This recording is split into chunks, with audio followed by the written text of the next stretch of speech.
Alright, so I think I had a malfunction with the camera. I don't know what footage is on the camera, but at any rate, we're going to bring you up to speed here. Yesterday, we ended up pulling the stalk rollers off those gearboxes. I think that footage I have. We put the stalk rollers on the two new gearboxes we have.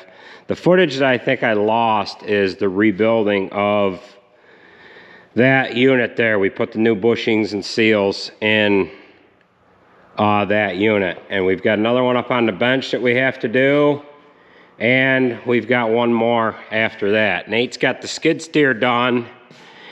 And I think the footage of Jered pulling this block out of the frame, I think that's what, that was on that last clip here. So we lost that as well. So he's got this block stripped down, and that is ready to go to the machine shop. Actually, he's got to pull the crank out yet. That's right. He's got to pull the crank out. So we'll go ahead and pull this assembly apart. We'll remove the snap rings, flip it over, pull our covers off, and go about getting the bushings out.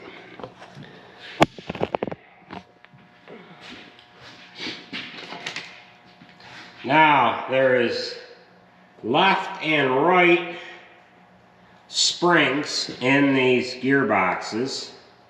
One's like blue and the other one's red. So you need to pay attention to that. Just roll this guy over. We'll pull our cap screws out. Turn you guys a little bit here. We'll pull our cap screws out on these covers.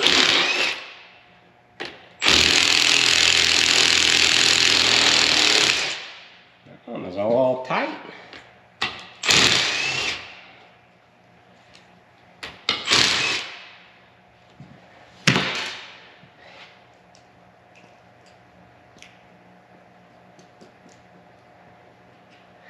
Now there is a paper gasket in here, and for the most part on the last one I was able to not destroy them. Pull this guy up out of here, and as you can see they are full of grease. So naturally I would want to clean all that grease out, but I don't feel that there's anything wrong with it, so we might as well just leave it alone. So we can pound this guy out. I'm just using a socket with an extension on it.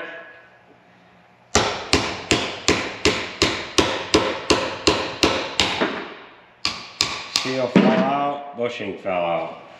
So we got that. We'll move over to this other side here.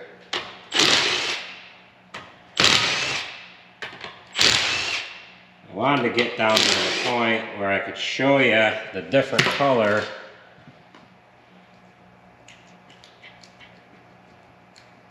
springs, because that's kind of important, because one of these spins clockwise and the other one spins counterclockwise, so that would mean that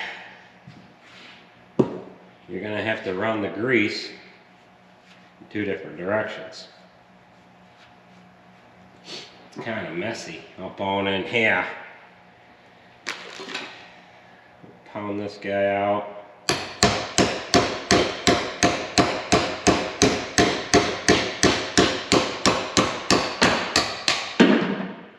Now I don't see anywhere in the bushings that I took out of that other one. I mean, they're in pretty good shape, and I'm thinking that what happens is the seal allows some dirt to get down in there, and some dirt migrates down in from the top, and it just kind of works on top of the grease and it wears that bushing out. And you end up with the problems that you have. So on these springs here, they're kind of dirty right at the moment. Let me see if I can wipe this one off. This one's a blue one, but you can't see that. Let me get them off in there and I'll show you once we get them. Well, I can show you the new ones. The new ones, there's a red one in this bag.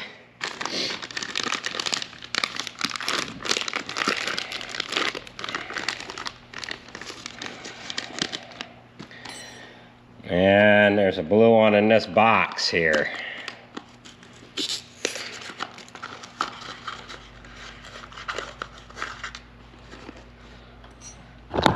Right there, 2 different color springs.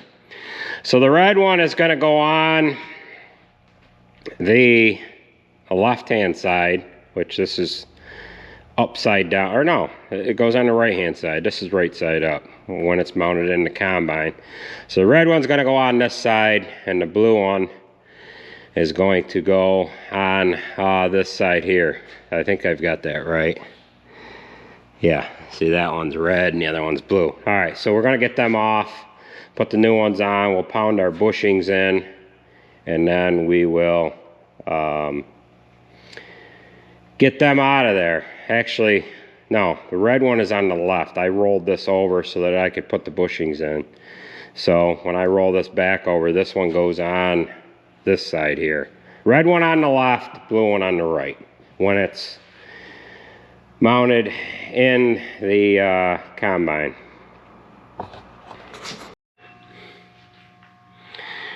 All right, I've got the springs installed. A red one on this one, blue one on that one. I took them out and kept them oriented to the side they came out on. I'll actually have to flip this back over. Push them down through. We had them going down through from the bottom. We took them out through the bottom, and yeah, got the bushings pounded out. We've got new bushings ready to go in, and the seal that'll set on top.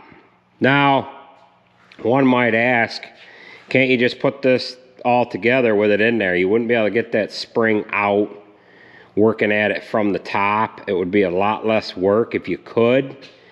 The one thing that you could maybe do, well, you're not even going to be able to get this bushing out from the top with everything all installed. When this row unit is in the combine, those square pieces are sitting right here on this rectangular tube, so you're not going to be able to pull the units out from the bottom to put the seal and gasket or seal and bushing in from the top. So we'll pound the bushings in and get the seals installed.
Oh.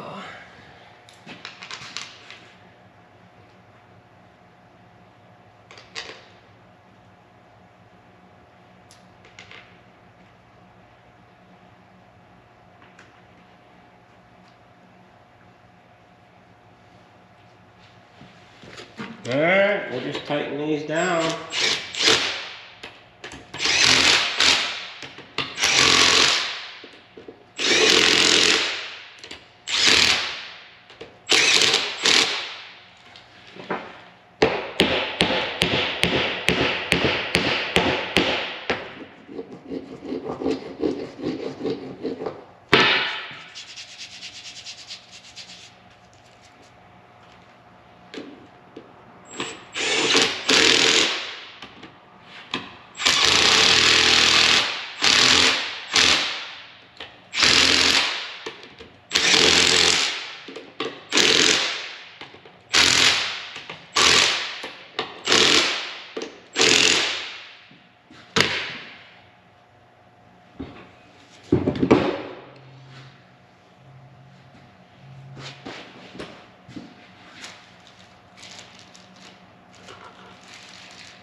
Alright, that one is done, and we'll move on to the next one. Same procedure. That'll be the last one that we have to do. Now we can start putting these on. What we're going to do is we're going to put, I've already talked about that, I've got a new one on number 6. We'll put these other two new ones on 5 and 4. We'll have new ones on the right, used ones on the left. Okay, so we've got this last one up on the bench, and just like I described earlier, I assume that the seals popped out of the top or wore out, and dirt was able to get down in there. There was a little bit of plastic wound around this one, and you can clearly see that there's no seal in there. It's mucho gone. And then there's, I don't know, just silks and whatever wound around this one, and there's actually no seal in that one either. So I suppose what you could do, if you didn't have that many hours on, you could pull your gears off the top, remove the snap ring, and check the seals that are in there. That would probably be all you would have to do. Maybe on something like an every year occurrence, every other year occurrence maybe. So we'll do the same thing to this one. We'll get this one tore apart. This gearbox here was probably going to be the next one that was going to eat itself. So the other ones, I've got seals down in the pail there. You can see them right down in the bottom. They were present. However, this one, they were not. So we'll get this one apart, do the same to it. Alright, so we've had that little interruption with getting that straw moved back here. We had to take advantage of the road conditions, being that there wasn't any salt on them and whatever like that. So we are back to working on this combine. We're going to get all these row units put back on that, and I'm hoping that maybe this afternoon we can roll this combine out of this building and get it parked up in the building that it is going to sit in until wheat harvest. Jered ended up getting the crank pulled out of this block. He's got that sitting on a couple of jack stands, the crank that is. He ended up washing the block, and he's going to send the block and the crank out to a machine shop to get it prepared for the rebuild. So that is the current status on this 3406B engine.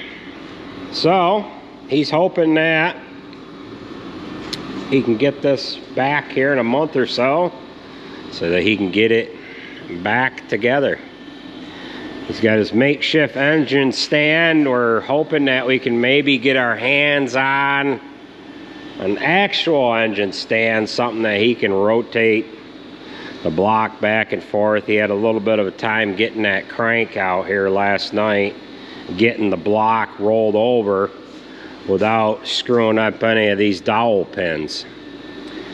So that's the status on that. So we're going to have to back the combine out the door and bring it in on a little bit of an angle so that we can use the forklift to set these row units on this head and then get this thing done.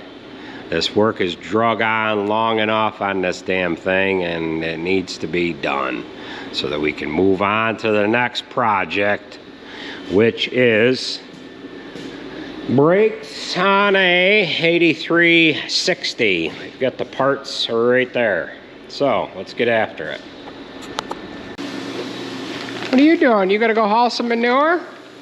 Yeah. Well, Jared's got this ready to head out to the machine shop, and he's got the pistons and whatever ready. You're gonna send them over to him? Yeah. These are a 2-piece piston. Yeah, 2-piece steel and aluminum skirt. Nice. And Jared pulled these mains out. He said this one, it's got a little wear on her. One right there is scored up pretty good. So this engine was definitely on borrowed time. This one ain't much better. Well, this one's real bad though. It actually did mark the crank a little. I'm worried they're gonna have to turn it. I got standard bearings. Huh. I don't think you can, I don't know if you can really see.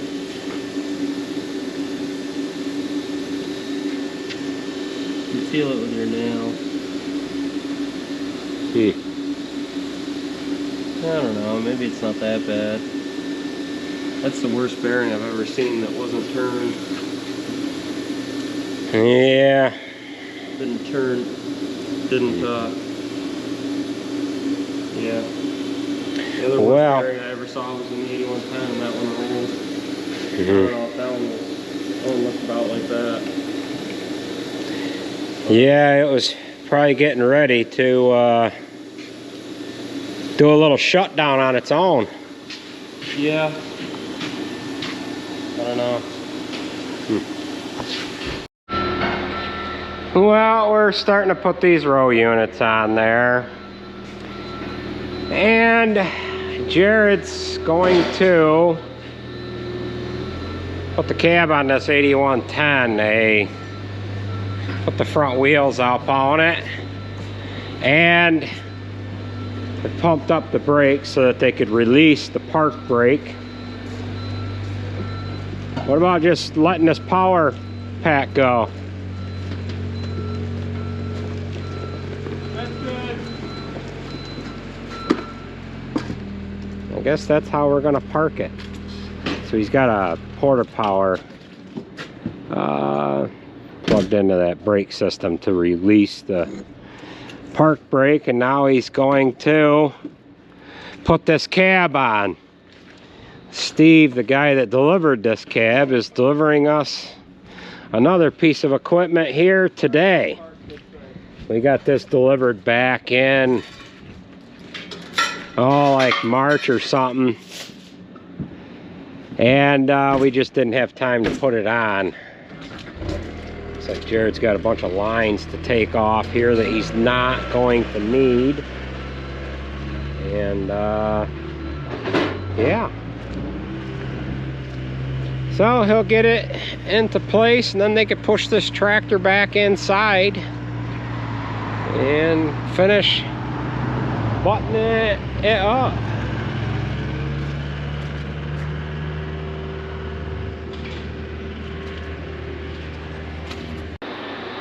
Well, we are slowly getting these gearboxes on there. And I could have swore, I looked at these gearboxes before we started to put everything all back together. New ones versus old ones, vice versa. And I didn't notice this one until I got it on there. This one drives from the right-hand side, which is all right. We can switch it around, but I wish I would have caught it before I pulled it off the bench. All of these other ones are driving from the left. Even number 6 that is on there already. I don't know why it is like that, other than if it had maybe a 12-row head, drives the auger from both sides or something. I don't know. But if you had another clutch assembly on this end to drive something, you would have to have the drive on the right-hand side of the row unit so that you'd have room enough in here to hook up your drive for the auger. So all we really have to do is just pull this assembly apart, take these 4 bolts out, take this unit and just flip it around and put it right back together. Real simple. There's just 10mm bolts. Actually, they're not 10mm. They're SAE, right? Yeah. 3/8. Aren't we? Well, at any rate, 15mm wrench isn't really fitting on there too good, so I got to get a 14 or a 9/16. I can't tell if I got lines in that or not, so we'll get that cap off, show you what that looks like, and we'll get it moved around, set in there the right way.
Alright, so we've got that swapped out. You just pull them them cap screws off the end, pull the cover off, pull the center of the hub out, flip the washer around and turn it around, put it back together. So now we can go ahead and bring the deck plate over and we'll set that on top of the row unit. Then we'll continue with the other 3 units here. Well, we've got this head just about together. We're waiting for Steve to show up with a delivery. And Jered has this 8110 ready to fire up and come inside. He put everything together on it outside. Put the cab on, starter, air cleaner. Oh, what else did he put on it? He hooked everything up outside. He was going to push it back in, but he figured he would just do it outside. So he's got oil in the transmission. I'll go ahead and fire it up.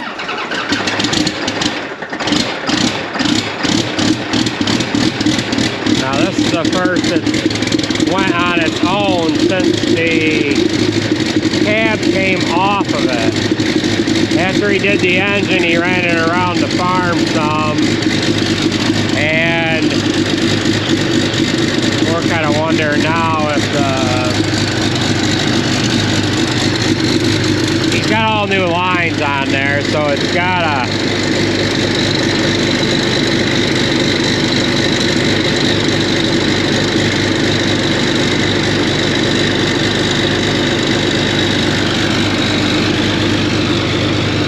be able to release out of park yet. It might not have enough oil in it.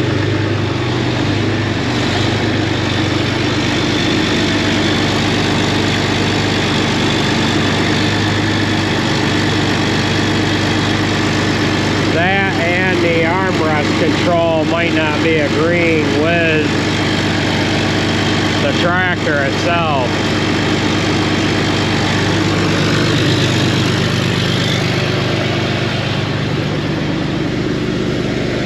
Doesn't have any oil leaks anyways. PTO's running.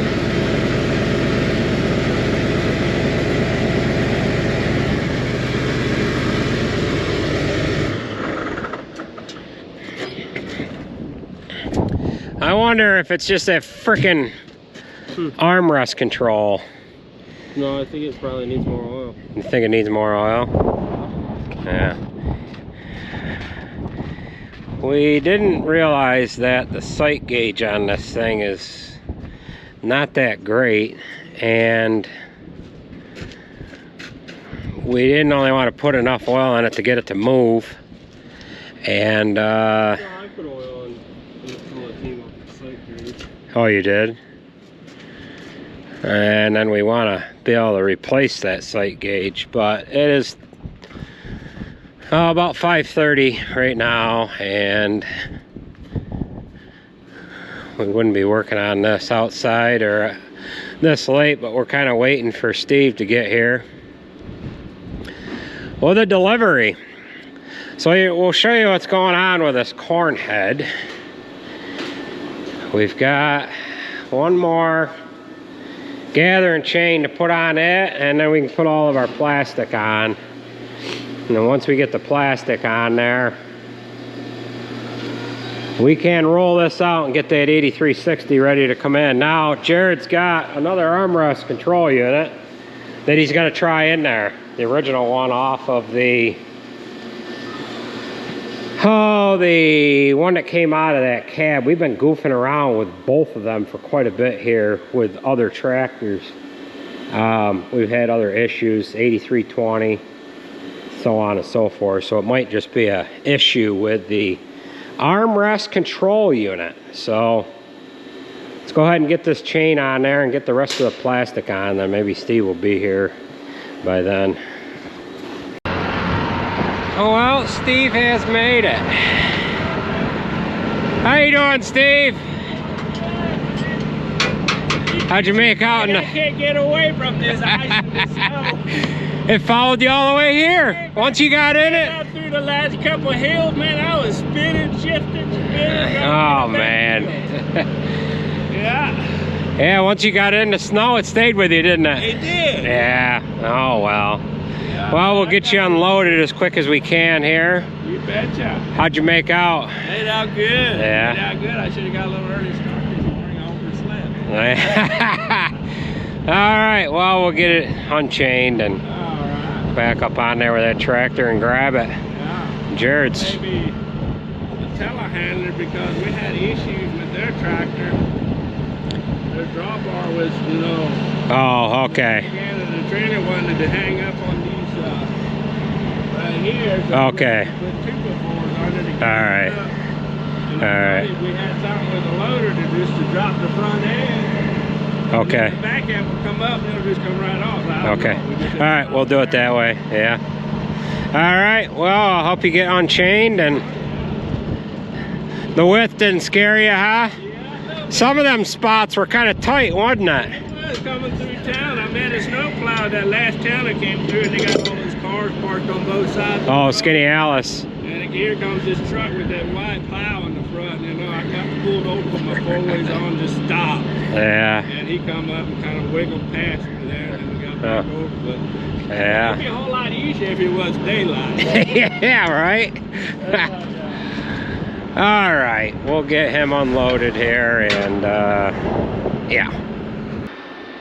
All right, we finally have this project here all done. We'll go ahead and jump up in the combine. We'll run it for a hot minute and then we are going to roll out of this project and get started on the next item here. So we haven't actually run this yet. We need to, once we get it outside, oil these chains. They're a little rusty looking. And then when the roads dry up, we can actually put this thing away.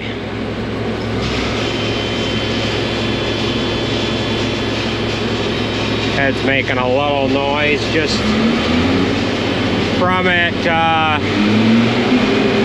from them chains being a little rusty. Crane tank is full. Another thing that we have not done yet is we have not turned on this unload.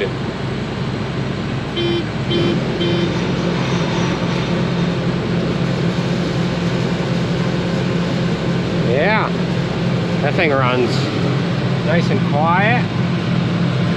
Can't see nothing, but a little dust coming out of the auger now. You guys can't really see anything. But yeah, everything runs nice and smooth. Just the way it should. I probably better fold this auger back so I don't forget it and go backing out of here in the morning with it and end up screwing the auger up. So the next project we have is this 8360. It needs brakes. And we'll have to go ahead and get the shop cleaned up. Got to organize some tools. And then we'll roll right into this project here. Jered has got some problems with this 8110. He's got problems with the controllers for the transmission. He had this running last night, however, it would not drive on its own to get in the shop. It comes out of park for a half a second, and then it goes back into park, and the transmission doesn't want to engage, so there's something wrong with a controller or something. So he'll have to get looking at that, get into it a little further, and then he can button this project here up. We are going to do something about the paint on the actual cab itself.